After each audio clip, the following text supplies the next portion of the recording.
All right, now we're going to get this party started. We're going to bring up Madam Mayor Alice Patino and Mr. Jason Stilwell, our city manager. Alice Patino is here to speak about recent city accomplishments, to discuss the future projects to improve the community's quality of life. As a preview, these range from renovating Buena Vista Park to downtown revitalization, the mayor's task force on youth and safety, and infrastructure improvements and other initiatives. And then city manager Jason Stilwell, who is responsible for overseeing 10 city departments, over 700 employees, and an annual budget that's $196 million. He's going to present an overview of the city's finances, including revenue trends and how the city plans to meet the city council's goals and priorities. Madam Mayor and Mr. Stilwell.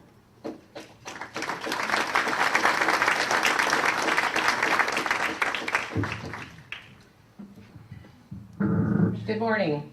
It always amazes me that so many people can get up so early in the morning. I want a show of hands. How many of you are not morning people? Oh, good. I thought I was in the minority here. Anyway, thank you very much for being here today. It's always nice to be able to brag about what we're doing in Santa Maria and let people know what we're doing in Santa Maria, because quite often people aren't aware of what we're really doing, what's going on, and government moves very, very, very, very, very slow. So thank you for being patient with us, the 5 of us that sit up there at the City Council. Santa Maria is much stronger than we were in 2017. We've got a lot to look forward to, and there's more places to work in Santa Maria. And so you've seen the Enos Ranch, all the new space out there and retail space that we have going on, 113 acres of new office space and retail space.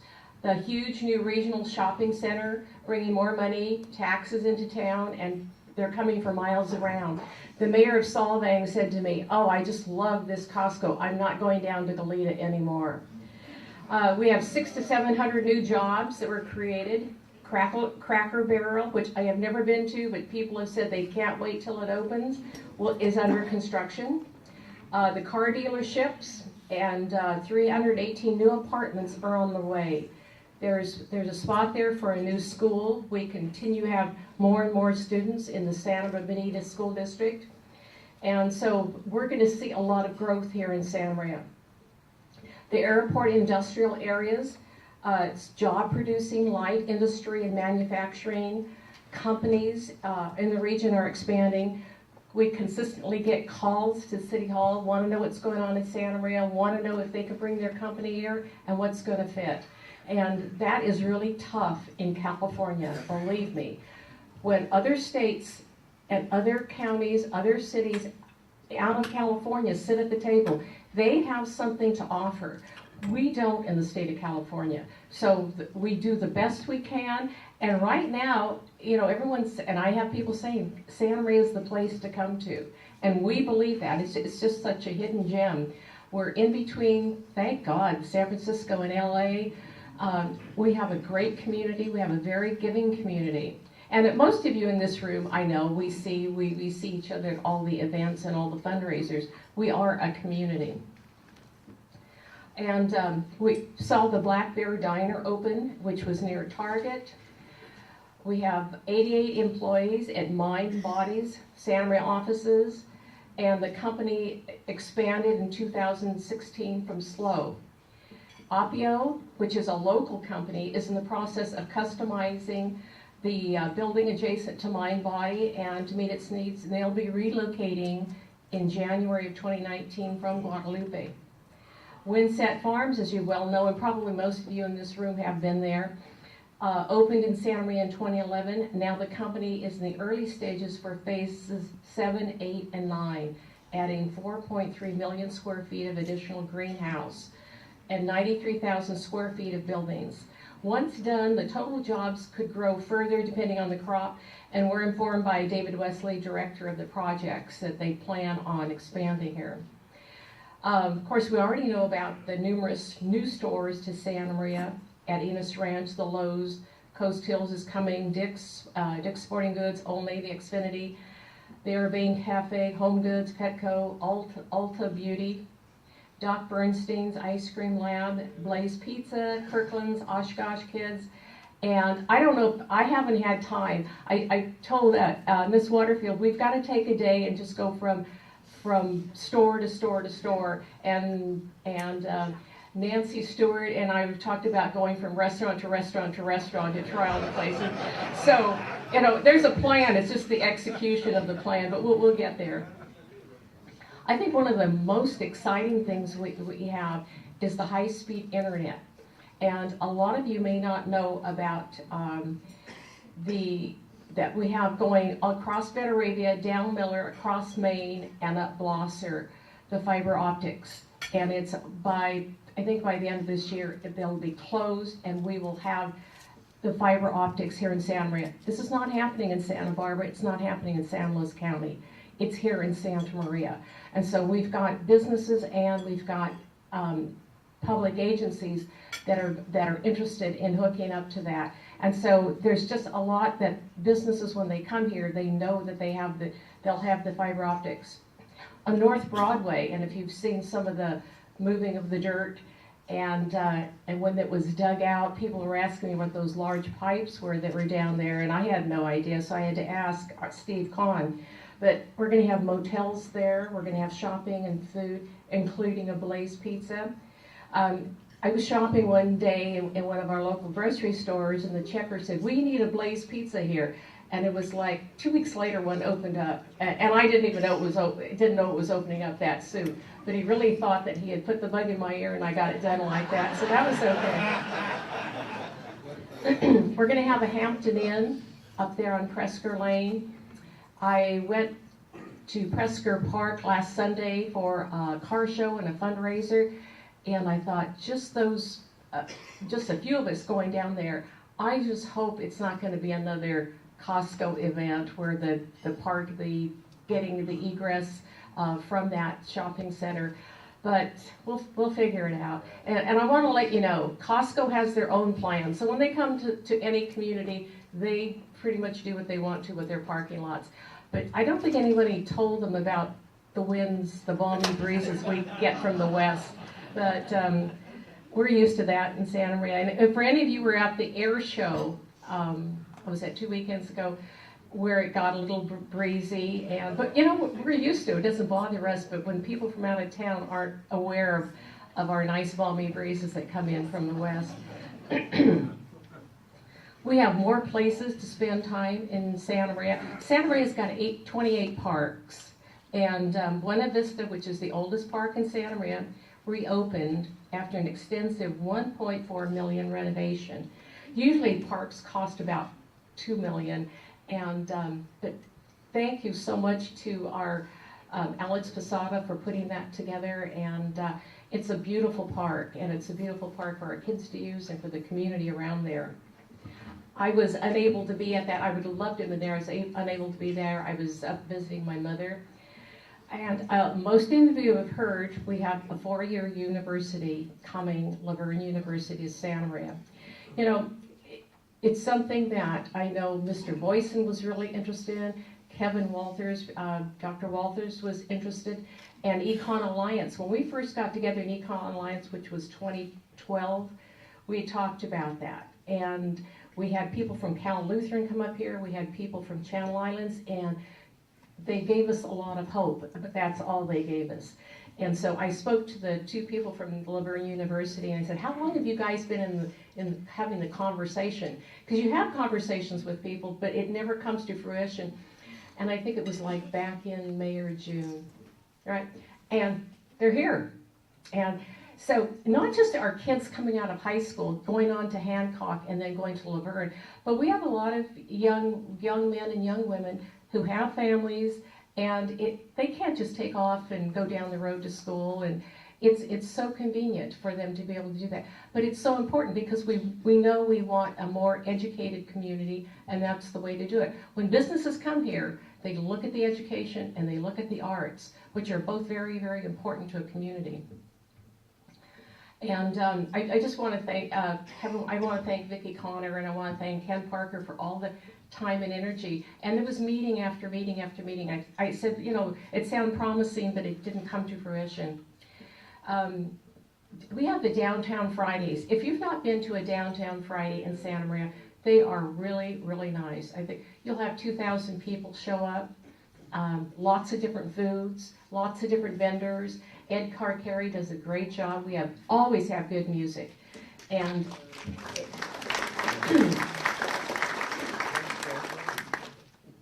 there was a man, and I don't know the name of the vendor, but he had the best avocados. And even if I didn't have time to spend at Downtown Friday, I'd go run down there and get some avocados because they were just the best. And I have no idea where they came from. And the last time I was down there, they had beautiful, beautiful peaches. But I was leaving the next morning to go someplace, and I knew I couldn't take the peaches with me because there's such the shelf life on them is so short. But come down to Downtown Fridays. They have, like I said, great music. One time I showed up and I met Ed Carcari, and they were having a wrestling match, and I told him I was one of the wrestlers and to stay tuned. And I think he believed me to begin with. We have the trolley route every Saturday and Sunday it went from May 26th through October 14th, going through the Fox and Canyon Wine Trail, and about a 60-minute loop. About 2 years ago, when we did, when the Champion Rodeo came to Santa Maria, we had it 2 years ago at the Elks Rodeo, I was able to take some people from the media, and we were able to do the Fox and Canyon loop. But we stopped, and there wasn't too many people on, and it wasn't a set route that we had to be back at a certain time, but people wanted, I said, you'd like to really stop at the San Ramon Chapel because it's beautiful. So the trolley couldn't go up the steep grade, but we were able to stop at the bottom and walk up. And they were able to look out over the valley, and they said, I see now why you people live here. And they had no idea what Santa Maria was like, but they said, we want to come back and we want to bring our families back here. So we're more to come downtown, the new life to be breathed into the downtown. We have a downtown specific plan that has not been sitting on the shelf any place, as some people would think. And we had focus groups at Shepherd Hall so that people could see, and people had input, the community had input into what they wanted the downtown to look like. And they had trees every place, they had trees in the median, and I don't know where the trucks are gonna go, but boy, it was beautiful. And we put all those things together. Caltrans gave us a grant for, I think it was $350,000, and people came in and they worked on it, and they really put their heart and soul, and it was really interesting to see what people wanted in the downtown. So we sent that back up to Caltrans, and they go, oh, no, we don't think this is a good idea, and you were much too specific on this, so you've got to go back and do a traffic study. And that's fine, we'll do that. But I don't think Caltrans is accustomed to a community moving as fast as we do. And and of course we've got bike paths, we did that last night. We've had bike paths and on our plan for a long time. It's just a matter of getting them there and painted. And so when we do the chip seal or slurry seal, then we get all those things painted. I don't think that people realize you just can't paint a line down the street for a bike path, and it takes time and it takes money to put this together and coordinate this.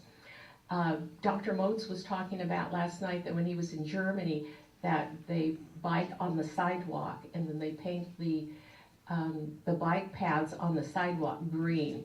And I have a hard time thinking that you could have a bike path going down 166, which is Main Street, and going down Broadway. Both belong to Caltrans. So before we do anything, we have to talk to Caltrans. They take a long time.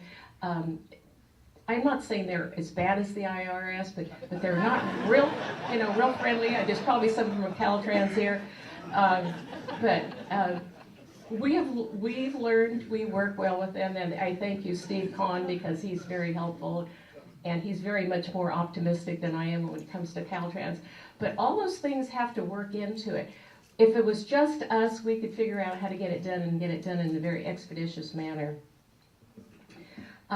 We have a gateway project, which it's been on the books for a while, and it's a mixed-use project on the corner of Main and Broadway. And that, I think, is the catalyst for really making things happen downtown. Be 25 residential units, 17 will be 2-bedroom, 8 will be 1-bedroom units, and there's also 3 commercial units proposed, but no tenants identified at this time. I think it's going to be really exciting for that to go downtown, and we're all waiting for that. The community shared its thoughts on developing a streetscape plan to make downtown more walkable and bikeable, and I said when the focus groups got together. And so we look at other new development to be downtown on the way. Several years ago, the council decided we wanted to preserve the downtown, and we knew Enos Ranch was going in out on Veteravia. So we said there are a few businesses you can't put out there, Veteravia. We want them for downtown. So we made that decision years ago, and we made the decision that anything over 5,000 square feet, that we would have the decision at the council to make sure exactly what we wanted downtown. And so we've tried to preserve those businesses. We didn't want tattoo parlors downtown. We didn't want tire shops downtown. There was certain things we didn't want. We wanted more of a boutiques, more of maybe wineries, maybe bakeries, maybe places to eat downtown. There are more ways to serve Santa Maria. I'm always, and most of you know in this audience, people will say there's nothing to do in town. I'm out practically every night of the week. And there's always a fundraiser to go to. There's tomorrow night, the Celebrities Waiter Night, our Tom Martinez here does every year. And every year I say, I'm not going to do that again next year, and he still ropes me in. But all the money goes to the Boys and Girls Club. And so I'll see a lot of you there. And it's really a nice event. And like I said, the community always comes together. We have the Mayor's Task Force on Youth. As you all well know, MS-13 came in here and set up shop a few years ago and basically killed people. These were people that had been in our community for a couple of years. They are people that did not attend our high schools, did not attend our schools. We could not have probably prevented anything that we did, but we did have the Operation Matador. It's been 2 years now. It still hasn't gone to court, but we have a police department that is second to none. Was very committed in what they did. March 3rd at 3 o'clock in the morning here and 6 o'clock in the morning back in Ohio. We got, I think it was 15 of them. The police chief at the time asked me to come down, and I went down to the police station to see the people that they had apprehended, and it was such a fantastic operation. And we do training at our police department here. We are very well respected throughout the United States. We have the Mayor's Youth Task Force that came out of that because we knew we needed to get into the schools. We needed to do more with our youth in Santa Maria. We do have like nonprofits, and I'm on the board for Fighting Back Santa Maria Valley that goes into the schools, works with kids when we do a lot of outreach. We hired an outreach coordinator that does an excellent job. Eddie Delars is like a missionary in our community. He's out there all the time. He's talking to kids. He knows the people. And everyone has a different story, and everyone has different issues. And we really need to look at that in Santa Maria and we have a young population, and pay attention to our youth, what they're doing, provide things for them. I know over the summer they had kayaking up in Morro Bay. They had a beach party down at the beach for these kids. They had a girls' self-defense class, which I attended to look. I was just as an observer. But I think what's really important is the young man that taught that class was telling these young girls how to dress and how to behave. And I probably couldn't do that to them, or they would look at me funny, but he could. And they were taking it in. And so those things are very valuable and important to our youth. We do serve Santa Maria. I don't know if Pastor Carl Nielsen is here, But that was his idea, and he gave me a book to read about some city in the South, and I can't remember what it was, on how the whole community would get together and serve the city. And it's a very boring book, and it's about this thick, and I've not finished reading it, but you know, I said, just give me the Cliff Notes version of this. And so, but when you see what he has done in our community, we meet at the Maldonado Center. If some of you haven't been there, come and see what we do and be a part of it, because he has a list up on the walls of, you know, paper, and you can sign up for any project you want to do. And it's really, really neat because you can do anything. You don't have to be talented. We went, Miss Waterfield and I, not the last serve Santa Maria before that, we went to a church that the community had decided they would go in and paint the church. And that was really, really neat because these were professional people that came in. They got it prepared the week before, and then the day of they were painting. And it was just beautiful what people can do. You know, I can go out to Prescott Park and I can shovel the wood chips and stuff around and spread them around with a rake. But everyone gets in and helps, and you meet all kinds of people that you don't meet other places. I've met people from Nepomuk that come down and help from different churches. So we went to Perlman Park and put in more rose bushes and just did all kinds of things, pull weeds, things that I need to do at home and I don't get to because I'm busy. And my husband says, you know, we've got weeds in our backyard, you can go out and pull those. But it's really, really neat. It's very impressive. You go down there in the morning, you get your assignment, the Salvation Army is there to hand you a bag lunch, and you can go out the door and spend as much time as you want.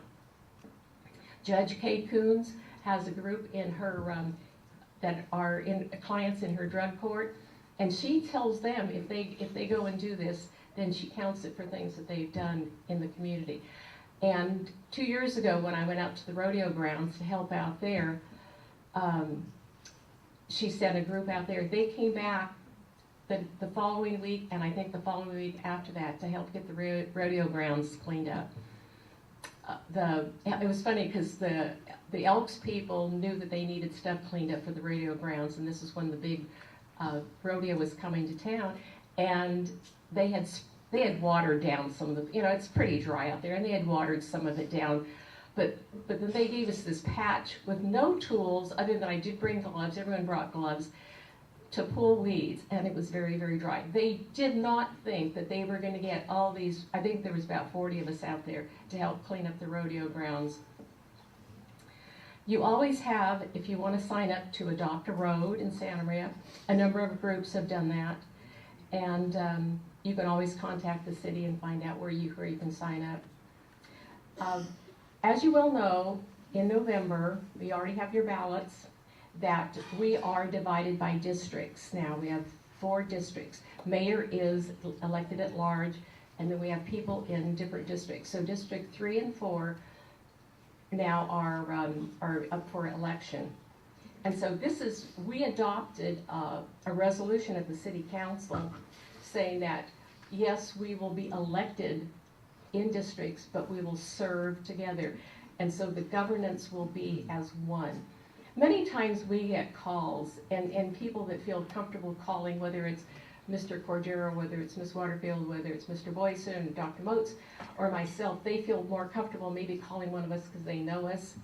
And but it doesn't matter where you live in the city of Santa Maria. You have a problem, you call us, and we get it fixed. One thing I'm extremely proud of, and I know it's not really maybe exciting to you, but our pavement index.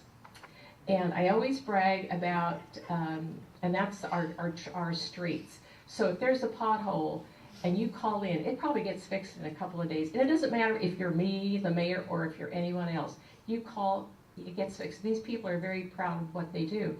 So about a couple of weeks ago, I called Mr. Kahn and said, and I'm driving around, I go, here's the pothole. And within a couple of days, it was fixed. Well, the business I had been in, the next time I came in, he was thanking me profusely, and I'm thinking, what did I do? And I see you sort of stand there and smile. And it was the pothole out there on the street. But it was probably a street that not everyone drives down, but it got fixed, and it was done beautifully. And so I called Mr. Khan and said, tell your guys, it was really, really nice. It doesn't look like a patch job. My mother lived in Napa for several years, so I used to go up there periodically to visit. And those streets are so bad. And this is an area that is very affluent. This is an area where a lot of people come to. And it was just like patch on patch on patch. I can't imagine. In order, I think, to do the roads, they're going to have to go all the way down to the base up there in Napa. It is such a mess. And I come home and I think, I'm really proud of what we do in Santa Maria. We take care of our infrastructure. We really do. So a lot of the stuff people don't see. Of course, when there's potholes, people do call. I think before Broadway and Main Street were fixed, which are both Caltrans, people were calling constantly how bad the roads were.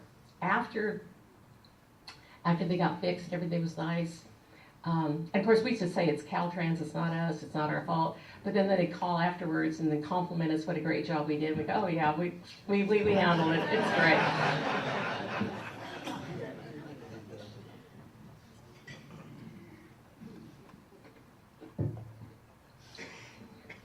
We have challenges, as we all know. And every time we go to meetings, and people seem to have answers, and I wish they would give them to us, because a lot of times we don't have the answers at City Council. Most of the time we don't have the answers, I should say. But economic development is very important. Jobs and preparing jobs for the future. And you have companies that want to come here, and again, they look at the education, they look at, do we have people out there we can employ, and do they look at the arts, and all these things that people care about in the community, because everyone wants the quality of life. And it used to be, I used to just think of just Santa Maria. I was being very myopic, but this takes a whole region. And I think it took a little maybe convincing for me to buy onto that, but it takes that whole region. And we need housing, everyone knows that, and they talk about affordable housing in Santa Maria. But I had a woman, I was at a conference, a workshop the other day, and I had a woman, a banker, come up to me and say, Alice, we need housing for executives. And which is really true, and I know this. If you don't have the people that make decisions, that are executives in these companies living in Santa Maria, they go home, they serve on boards of wherever they live. They'll serve on a board of the Salvation Army or the different nonprofits. That's where they'll serve on boards. We have to keep people here. We have to have that housing here in Santa Maria. And Santa Maria has probably 36% of the affordable housing in the county of Santa Barbara. So it's not like we've not been doing our job. We do have a lot of people that live here.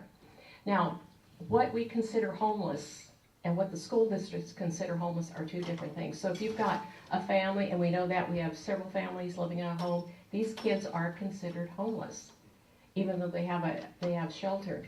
So but it's so hard to address the homeless problem in California and the housing problem. They're both problems. I had asked at this mini little conference I was at the other day, I had asked about, let me back up. We're focused in here on housing, and this is our snapshot right now. And we know that housing is not affordable. If people move from out of the area, move to Santa Maria, it's like a sticker shock. And it's much cheaper. I have a son and daughter-in-law live in Bakersfield. It's much cheaper to live there, but living out of the state is much, much cheaper. There is a development going on, as an example, on North Depot.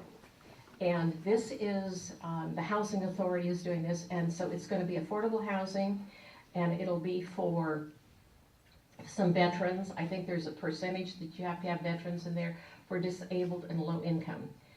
That unit, 80 units, $37 million to build, which means each unit is I divided that, some are 2 and 3 bedrooms, $462,000 a unit. Now, this is your money, guys. This is your money, and you're putting in, this comes from the county, this comes from the state, and some from the feds, and some from the Housing Authority. it's a crime. We have people saying, yeah, we want affordable housing, but you get into Sacramento and they pile all these things on the builders and the developers. So there's a Title IV upgrades are like $7,000 to $10,000 on a house. A fire sprinklers add another $6,000. Solar panels, you heard our governor wants solar panels by 2020. You're talking about $12,000 to $20,000 on a house. Water conservation and stormwater quality, $5,000 to $10,000 on a house. So I heard Joe Housel say the other day, a $500,000 house is really a $150,000 house.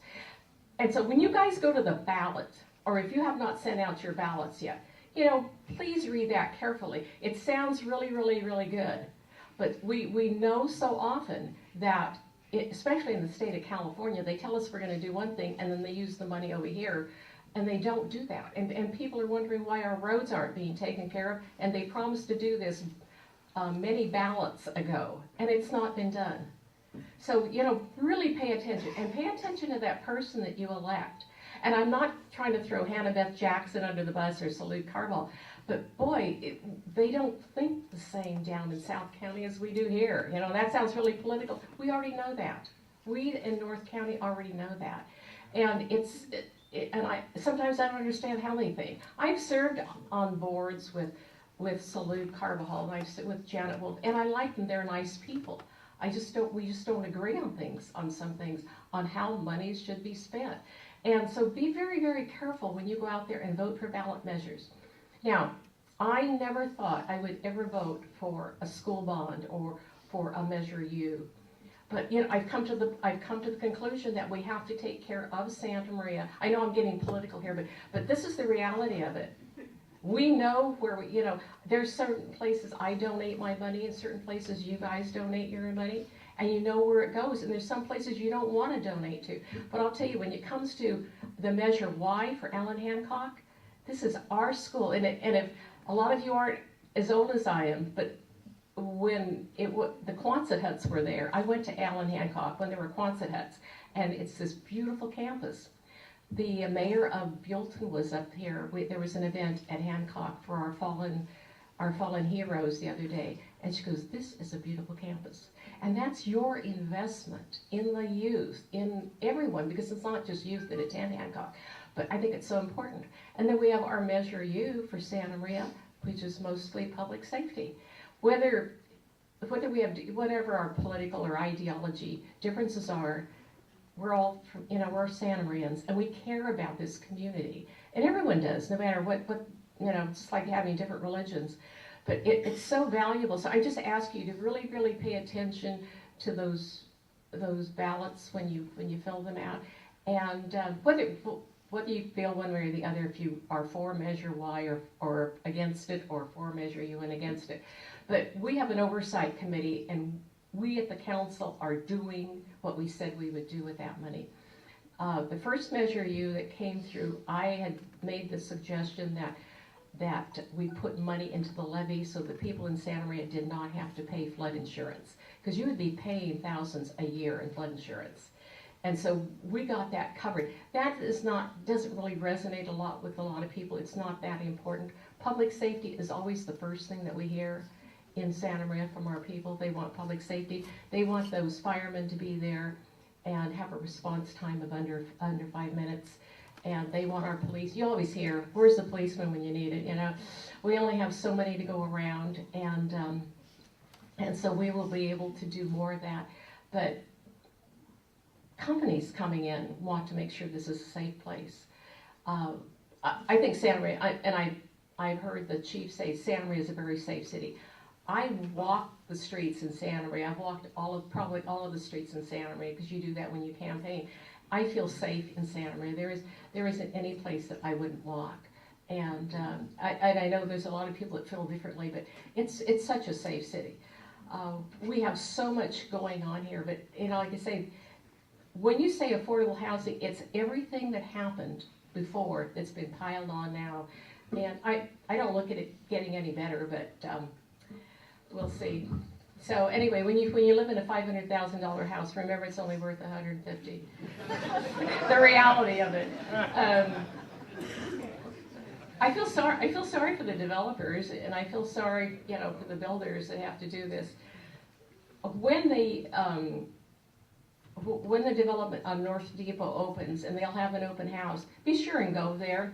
The Housing Authority of Santa Barbara County does this fantastic job. They do a fantastic job, and they house these young families, and there'll be some singles because there'll be some veterans in there, but they do a fantastic job of housing the people in there. I can't say anything more. They have standards, and people have to adhere to the standards. There's zero tolerance for any other thing going on, and so it's really, go and see where your money's being spent.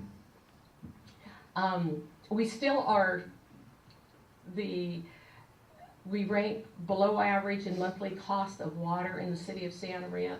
People before us sitting on the council had the wisdom to get state water, which is mixed with our groundwater. We are sitting on a huge basin. I think I was going around telling people we were the second largest basin in the state. That wasn't true.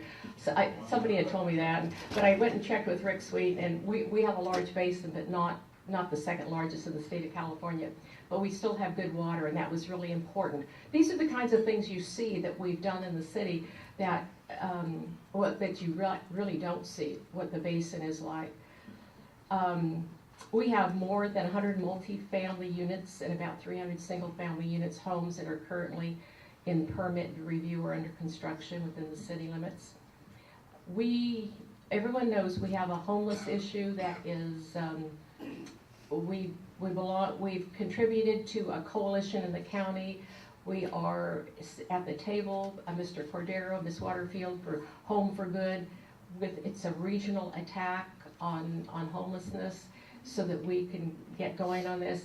I know you see the news, you see what's happening in San Francisco and Los Angeles. And my sister lives in Napa, and she comes to town frequently. And she goes, "Where are your homeless?" And I go, "Well, I know where they are." So I said, "I'll take you around to see them." But I'll tell you what, Napa is really bad, and they have loads of them at the library. You don't even want to go and use the library there. It's really scary. And so it's a problem that we're having to deal with in California. But we're seeing a lot of people in Santa Maria that are from out of the state. So they are not all Santa Maria homegrown people. We've received grants to conduct homeless outreach and enforcement, and the county has applied for a share of the $500 million state grant, and 5% of that will be used for homeless youth. That is really, really important that we use that for youth that are homeless. And you probably read when the riverbed, when they cleaned out in Lompoc, there were kids there, and we see that. That's a problem, and we try our best to address this. The Good Samaritan Shelter does a great job of helping people and helping families and getting them back on their feet. Our community is stronger in 2018 than it was, and than I reported last year. We've made a lot of progress in increasing places for people to work, play, and serve. We see the challenges ahead, and we're working to prepare to address them. And I'm not going to take any questions right now because Mr. Stilwell is going to come up and give you some of the statistics that are going on. But I want to thank you very much.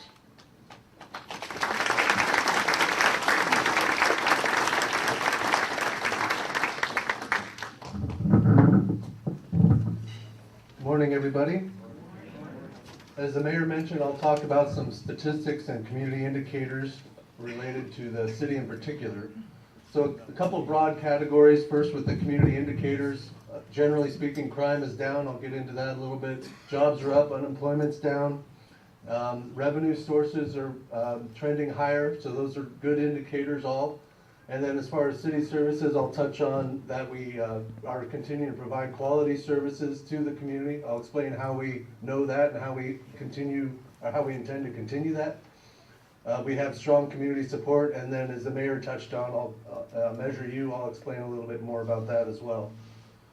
So as far as the community indicators, we track 8 Part 1 crimes, and comparing the first 6 months this year to the first 6 months of last year, we see the trend of crime rate declining.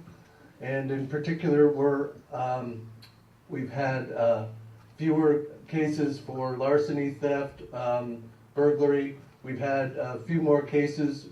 The 2 increased cases with homicide, of course, are a tragedy, but it's a lot reduced from what the mayor mentioned during the MS-13 period that we tackled with Operation Matador. Another good positive indicator we have for public safety is with the nearly 6,000 arrests that the police department does every year. There's only 3% of those that result in use of force, or that have use of force involved with them. And then we have annually less than 3 dozen complaints.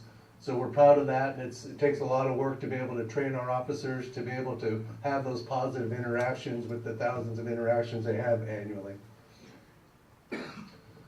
And then as far as financial indicators, so unemployment rate is better. It was 5% when we were here last year. It's 4.5% this year. And so statistically, that's very good.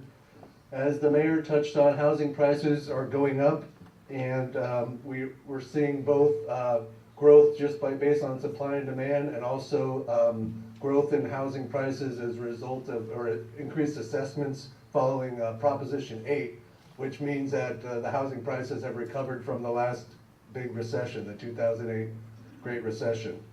Median housing prices through August of this year, $376,000 in Santa Maria, and the median rental price is $1,950. We also, as an indicator, so this is the city revenue, but it's an indicator of how the economy in Santa Maria is doing. And so we're seeing increase in sales tax, property tax, and hotel tax. So the increase of sales tax of 1.27% reflects the increased taxable sales going on in our community. Property tax going up 2.2% reflects that increasing housing prices. And the hotel tax going up about 3%. And that's more people coming to our community. And it's a result of outreach marketing effort that many of us in the valley don't see. It's focused on the external folks to get them to come to the community. But if you're interested in how we're doing that, you can look at santamariavalley.com, and it's our outreach to market our community, get people here, and increase hotel stays, which helps them be able to shop our businesses and take advantage of the great opportunities we have here in Santa Maria. And taking a look at the city itself. So first off, the city's a service organization. We have excellent employees, and we understand that service is the #1 thing we provide to the community. We do that in a number of ways. One is we have high technology. We're a high-tech organization. We have an effort to have what we call the Smart City, Safe City, and that is increasing, having a new dispatch center with cutting-edge technology, having a new radio system that does multiple technologies on the radio that are more than even what cell phones can do.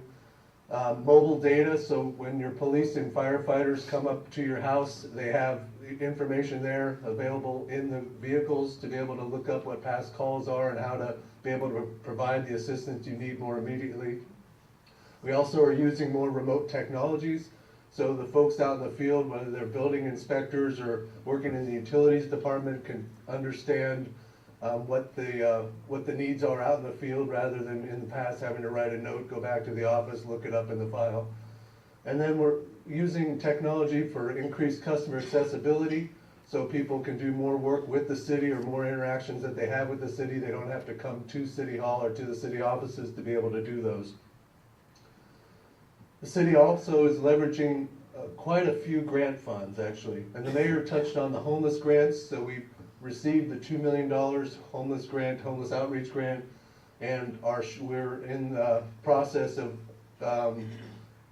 working to understand what our share will be of the county's $9.4 million grant. We did receive I called it a fire truck grant, but the firefighters call it what is it, a TDA, yeah, so that's not a fire truck, it's a TDA. So, But we do have, so it was $1 million grant, and it's a new, basically, ladder truck that will be able to serve our community. It'll replace the current ladder truck we have. And of course, those are hugely important when there is a structure fire to be able to get up above and spray water down below and contain the fire and help put it out. We have library grants, so of course we had the big grant in order to build the library years ago, but we've continued to receive grants for the programming that we do in the library. A lot of it's for youth. We also have expanded the services that the library provides, including a maker space where you can come in and do 3D printing and work to build things in the library. So the library's evolved its programming to where it's not just books anymore. And we continue to get law enforcement grants for DUI checkpoints and other alcohol mitigation efforts for minors. So the city does leverage grants quite effectively. As the mayor touched on, we're proud of our road maintenance. The city council received a presentation a month ago about what the road maintenance condition is in the city. So we have over 1,100 road segments representing 536 miles. And our pavement condition is 70 out of 100. So a brand new road's 100. A worn out road that doesn't work anymore is a 20. I mean, if you get to some old dirt road in the middle of Kansas, it would be a 0. But so 70 is very good. It's better than our neighboring communities. Sounds like it's much better than Napa as well. And then we have 3 interchange improvements in the works. The city council last night approved a contract for changes to the Betaravia interchange. So that'll allow improvements for being able to get off Betaravia heading south and make that interchange work better. It'll be easier to get north as well. We're also looking at replacing the Broadway interchange up on the north end of town completely. And the Main Street interchange, if you drive that, it backs up when you're southbound as well, as people are trying to go straight through the intersection to Hancock. And so we'll add a lane there so you can go straight, but the traffic going to the right can continue through without backing up onto the main road.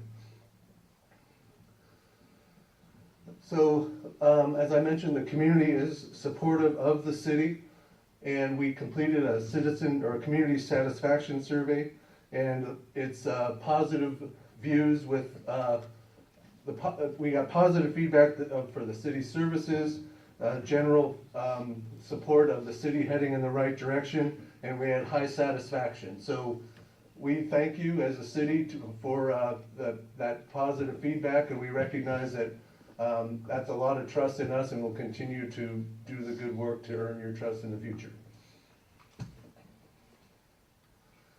Touch on a little bit of the revenue. Just this is a neat chart that we have in the city budget, but it shows for $1 of discretionary revenue where that goes. So the top, and again, you can see it online, it's just a depiction here. I know it's hard to read, but 43 cents out of every discretionary dollar that the city has goes toward police. The second is 18 cents to fire, and then on down the line with library on the bottom. And library isn't necessarily underfunded, but it's primarily funded through a consortium with county funds as well as city funds and special library funds as well. And one issue we do have is our expenditures have been growing faster than revenue. We do have revenue growth. We see positive revenue trends, as I talked about. Our expenditures are going up faster than that. And so we've been in a position of imbalance over the past few years. We've been talking about that, and one solution is to bring forward more development, increase revenues, do the high-tech services that we talked about in order to reduce costs of providing services. And so we could continue to increase revenue and drive down costs. One cost driver has been employee costs, and so we've been working with our labor groups to be able to share those costs and reduce the costs going forward. And the city council has adopted pension reform to reduce pension costs going forward, and has negotiated, as I mentioned, cost savings with labor groups to reduce employee costs going forward. But it continues to be a challenge, and one we're continuing to work forward, understanding that that'll impact our ability to maintain services or enhance services. And one way I touched on is city development. So we do have, it seems like, development going on every parcel in town at some level, either something in the works, something under construction, or someone working with the planning department to be able to look at developing that particular parcel of land. We also are, the mayor mentioned Laverne, the partnership that Hancock has with Laverne to bring four-year college here, and she talked about that was a city council goal 3 years ago, so it was an effort both with Hancock, the chamber, and the city to be able to bring that education resource to the community. We see there were two big gaps that the council saw. One was keeping our best and brightest students here. And we found that a lot of our best high school students would have to go out of the area to continue their education, and then they tend to not come back. And then the second issue is we have the big employers in town, such as the city or Dignity, some of the other employers down at the airport area that the mayor mentioned, who hire people in at a lower level. The person is a good employee, wants to ascend in the organization, but needs the education to be able to do that. So having Laverne here is a big deal. It'll really help our community, and we're continuing to look at other opportunities to expand education. And one you may have read in the paper was the Carpenters Union Training Facility up on North Presker Lane. They're moving from their old location, and that will continue to provide training. Santa Maria Bonita School purchased 10 acres across or in Enos Ranch, and the mayor touched on. And then there's the school training facility across the highway over by Elks Rodeo Grounds. Also related to development, we're updating our general plan, and that's basically how the city plans to grow, and we haven't updated that in 40 years or so. So plan to be involved in that. We're going to begin, it's a multi-year project to be able to gather citizen impact or input, understand where the opportunities are for growth, where the needs are, and what type of future that the community wants in Santa Maria. So plan to be involved on that. We'll have community outreach, and we'd love to hear your thoughts of what the future of the city should look like relative to land use and how you travel around, how transportation works, the density, new annexations, and all that. The mayor touched on downtown. I'll continue to pitch that in the sense that the city council did adopt a fee reduction for development in the downtown. She touched on the streetscape plan, the gateway project, so there are new developments going on downtown, but you have the opportunity to become a part of Santa Maria's downtown revitalization and save on fees. So if you want to open a restaurant, a winery, brewery, shop, or office downtown through December 31st, 2019, yes, 2019, not 2018, most growth mitigation fees will be cut in half. So it's another way that the city has looked to increase development downtown with the shift to revitalizing the core of the city. And then finally, I'd want to touch on Measure U. Again, the mayor talked about it. It's on November's ballot, and it's a 1% sales and use tax, and it'll extend the current quarter-cent sales and use tax, or replace it, extend. And the city council set, when they placed that on the ballot for the voters' consideration, they said that 90% of it would be used for public safety, 5% for quality of life, and 5% for youth safety. And so what we heard with the deficit that I touched on earlier is the people in the community want to maintain and enhance the city services. And so the council's heard that. They've been using reserves to maintain the services. At this point, obviously that's unsustainable. And so this is an opportunity, the council, by putting it on the ballot, realized it was an opportunity for the community to speak about whether they really do want to maintain the services and enhance the services. And so that's the question for this November. And it'll be transformative either way. Either we'll have to balance our budget and stop using reserves and reduce services, or we'll be able to maintain and enhance services. So it pass or fail will be an impact to the community, and so I agree with the mayor. It's something please take a look at and consider that as you're going through your ballot for November. And that is it. If we have time for questions for the mayor, I think we can do that.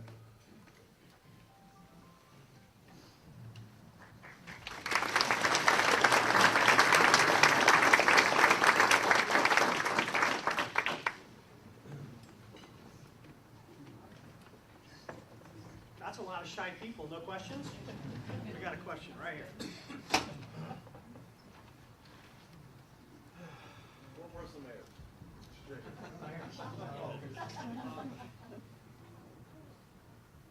I've noticed that we haven't had our autumn arts, grapes, and grains festival. Yes. And I'd kind of like to know why that disappeared and what plans that the city has on bringing back community events like that that included, beer and wine and the arts and the community and the youth. And, it was a great event.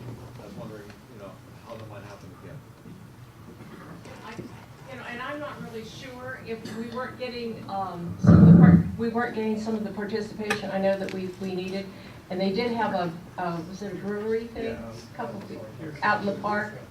So I would probably have to defer to Mr. Stilwell on why we weren't doing it anymore. But I know that we weren't getting the participation that we really needed. Yeah, and the mayor hit on it. So the beer fest spun off from that. We had the beer fest weekend before last weekend. And closing down McClellan and having the Autumn Arts Festival didn't have the attendance, and so we're looking to bring that back in a venue that might be more hospitable.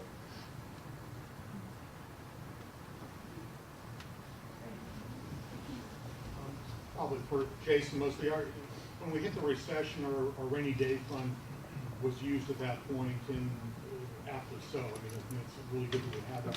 Is the Measure U money, is some of that going to be used to rebuild those rainy day funds for the future as well? Or? No. Are we ever planning on rebuilding that fund? Yeah. Well, we are, and that has been a goal of the city council. And we use the rainy day fund to balance our budget. But we're not going to be using Measure U funds for that. No, it's going to be going what we're saying it's going for, yeah. There was another hand. Go. I had a question, I brought this up last year at the same meeting. The traffic on Betaravia with all the new buildings that have gone in and all the shopping, the traffic is still absolutely horrific. Both directions, none of the lights are timed. And I just wonder if they're doing anything about that. I know you talked about the off-ramps being revamped, but are you gonna do anything about that traffic? Trucks all day long, every single lane, horrid. I don't know if anybody agrees with me. It's his fault. Where is Steve? Steve was here. Oh, he's there. Okay. Did you hear the question? Okay.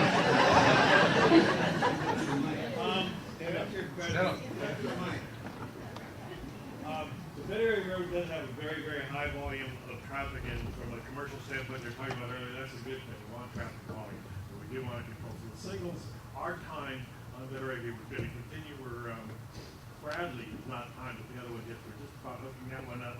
We get all the new construction on Betteray Road, so that will increase the timing of the signals. One problem we have is working with Caltrans. They don't let us in their cabinets. So the Broadway and Betteravia signal is a Caltrans signal. So we don't time that with our other signals. So that is off timing. We'd like to have that time. We're trying to work with them to get that hooked up. But the traffic is heavy on Betteravia, and currently we aren't finding any major improvements on the road to do that. So, let me ask you this. What would you suggest? Truly, the lights are not timed. Okay.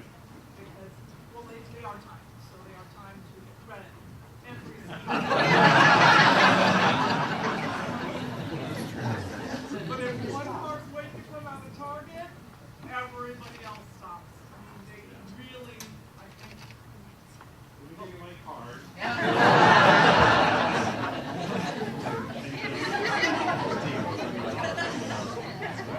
You definitely do use timing as Timing is everything.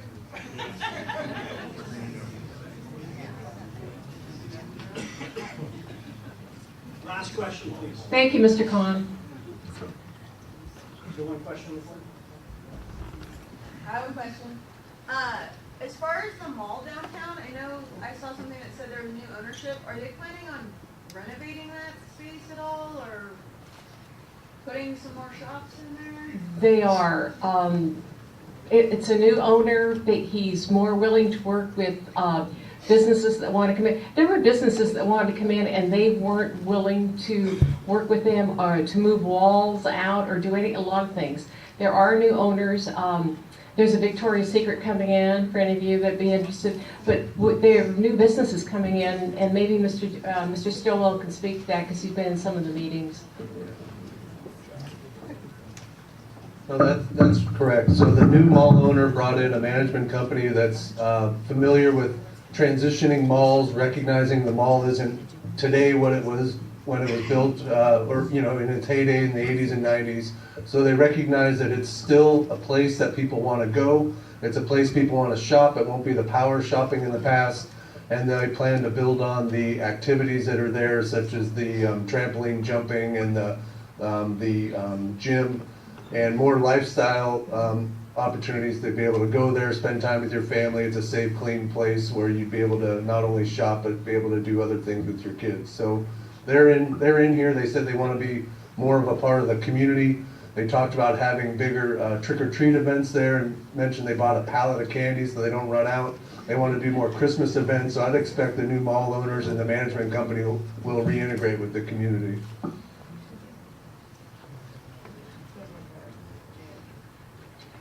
Well, we really got to cut it down. We were trying to get out of here at 9. We're almost going to get you there. Ladies and gentlemen, my name is Dr. Ray Arnsdorf, and I'm your chair for the Santa Maria Valley Chamber of Commerce. Thank you for being concerned citizens. Thank you for coming this morning. Thank you to all of our special guests, especially to the mayor and also to our city manager. We appreciate you coming. We appreciate you bringing your thought process so that we can kind of understand the future of our city. We'd like to thank all of our sponsors who helped make this possible. I'd like to mention that on your tables there is an upcoming events list, a little handout that the chamber is putting out. And I'll leave you with a thought. Whether it's your business, whether it's the city, serve and grow each day so that today's idols become tomorrow's rivals. Thank you, everybody, for coming.